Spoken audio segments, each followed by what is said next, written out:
Okay, welcome to a short video on how to colour a drawing in Photoshop.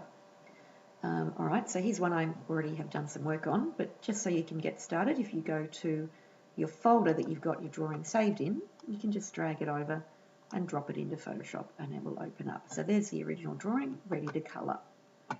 Alright, so what you need to do is, first of all, go over here where you can see your drawing in the layers. If the layers palette isn't showing up in your computer, if it looks like this, for example, just double click and there it is. Now I go to where it says, I go up here to layer and I want to put an extra layer in. So I'm going to layer, then new, then layer, and OK. Doesn't matter what you call it. There it is, an empty layer. Now I'm going to change the mode here. These are called layer modes. I'm choosing multiply. There's a reason for that. You'll find out in a minute. All right, so you know a few tools, I'm sure. You know the magnifying glass if you want to zoom in on something. You know paintbrush, that's pretty obvious. And you can probably figure out this is where you pick your colour. So I'm going to pick a colour here by double-clicking, go for something green for the tree, choose a suitable colour, and go OK. You can see that's now my painting colour. Now, for brushes, I'm in the paintbrush here. You can see it's fairly large at the moment. I can go up here and choose a size. I can also decide whether I want to have a blurry edge or a crisp edge. I'm going to stick with blurry for this. So I could drag that down, click outside it. Whoops, sorry. Control Z to undo. And I can start painting. Here's a quick tip too for Photoshop. Now, I can go to the little brackets in the keyboard of my computer that are just to the right of the P. So at the moment, I'm clicking on the right-hand bracket to make it bigger and then the left-hand bracket to make it smaller. Very handy, nice quick way to just change your brush size. So I'm just going to brush in some colour on the tree there. All right. Now, you can see that because this is set to multiply, I'm not covering over the drawing. I'll show you what I actually painted. If I go back to normal, that's what I did. All right, but because it's on multiply, the black drawing that's underneath is basically staying on top. So it's a really easy way to just colour in your drawing.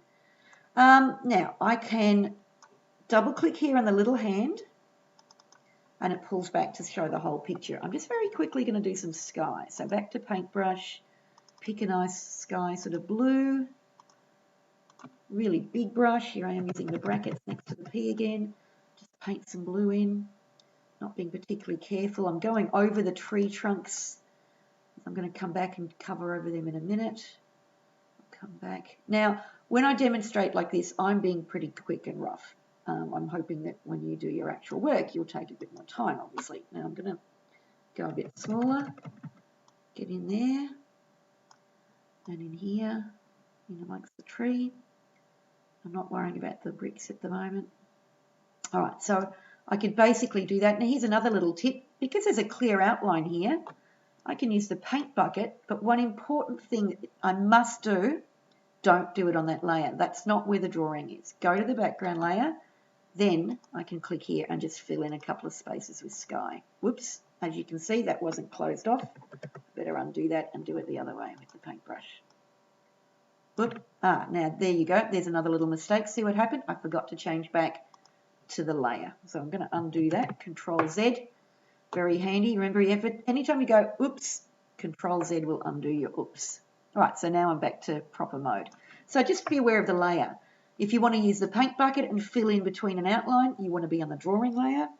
If you want to use the painting technique I'm teaching you, you need to be on the upper layer. All right, now what I'm also going to do here is I'm going to go to the eraser. Most people recognize the eraser tool.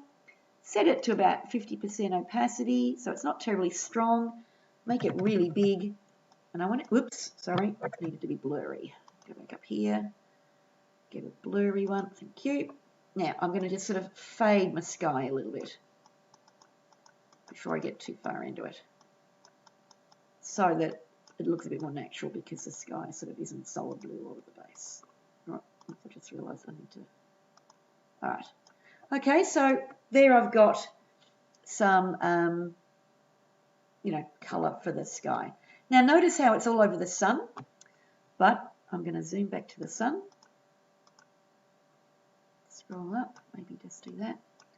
Pick a yellow for the sun, maybe sort of a goldy glow for the outside of it, and you'll notice as I paint, it completely replaces the blue anyway. So it doesn't matter that I had some blue there before.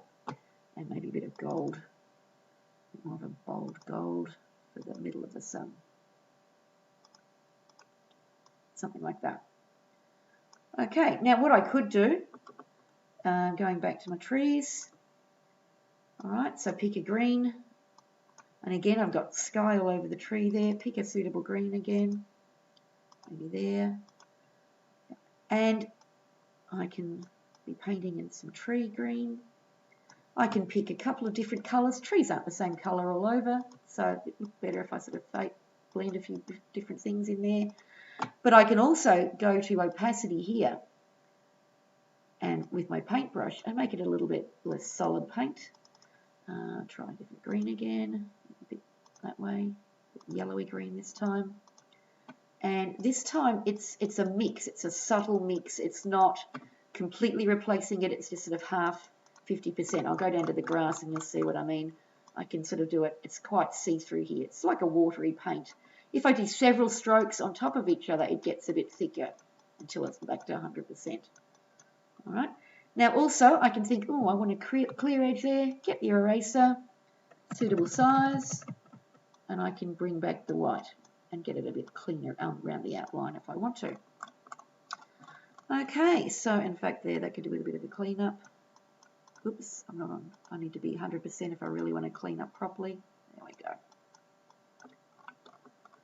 All right, so you can see that I could easily, let's get a quick brown for the tree branches, something small. I could just start, oops, sorry, I'm on eraser, aren't I? Yes, I am. Back to paintbrush, small brush, paint brown.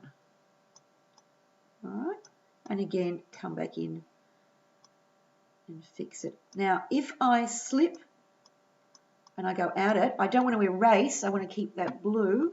Here's a little tip, and I'm nearly done. Click on the eyedropper tool. You can sample a colour, make sure you're in the layer where the colour is. Sample the blue here, and you'll notice that's now my painting colour, and I can come back in and fix where I went over with the brown, because I've got exactly the right colour as my painting colour. Okay, so double click on the little hand. That's on its way. I'll click back on the one that's had a bit more work done to it, and you get the idea.